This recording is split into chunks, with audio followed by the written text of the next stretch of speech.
this idea of salvation that we were talking about, and it being a crucial word, we all have to remember that when religions speak, and I'm speaking also for the church speaks of what it knows in faith. So a lot of the church statements, doctrines, and so on and so forth are faith statements. I think one of the things we have to remember is that human beings have this tendency to want to control. So even in matters of faith, people ironically call themselves people of faith, and yet the one thing they want is certainty. And the two just don't go hand in hand. We don't know the myriad ways that God somehow saves people. All right? The church has its own faith statements.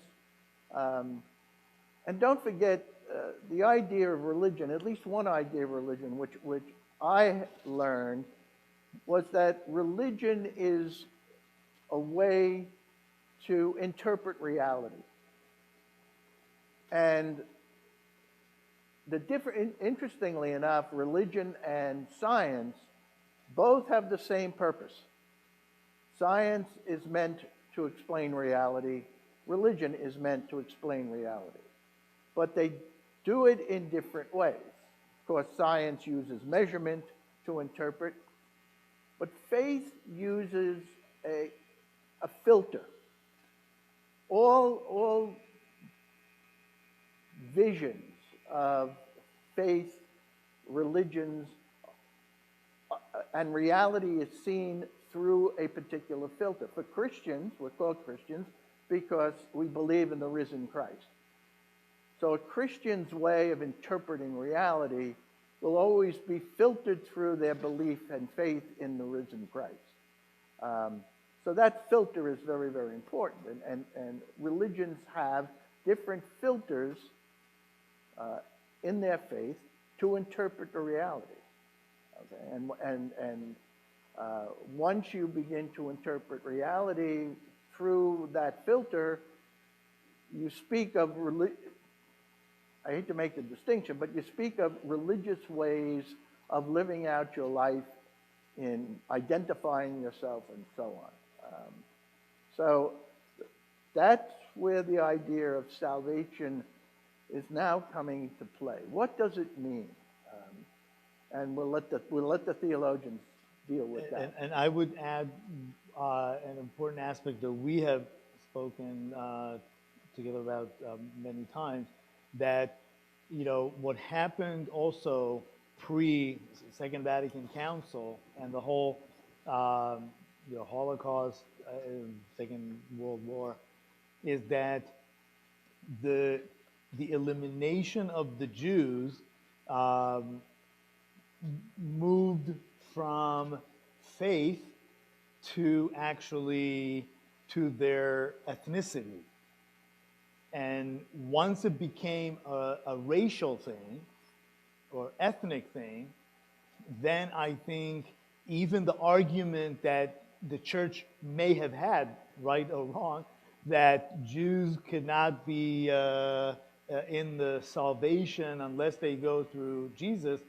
But once Europe took it to the ethnicity, I think it kind of broke all the rules. And then the church had to react to that, because they never said that Jews are condemned, even though it condemned Jews over the years, but never on a racial basis. It was never because they were born Jewish. Hence the Inquisition, hence the forced conversion. If someone is born already condemned, then how can you convert them? But it wasn't about that. But once it went there, then the church had to respond to that. And I would compare it to the salvation of the Jews the Hebrews in Egypt, because the prophecy to Abraham was already that his children, God tells Abraham, your children are going to be enslaved for 400 years. And then they'll come out free. It didn't say which nation will do that. It ended up being Egypt. But that was already a prophecy. So God somehow put it in the journey of the Jews somehow to, I don't know what that, part of the education, part of the whatever that means. I think it was meant to imprint in us that we were slaves. Therefore, from now on, for the rest of human history, you need to be the watchdog of tyranny. And definitely not make yourself a tyrant, a pharaoh. But once Pharaoh took an extra step and started throwing the Hebrew children into the Nile, God never said that they will kill them. He said that they will work them hard, but not to kill them. So once that Pharaoh took that leap, God had to respond and took to bring salvation.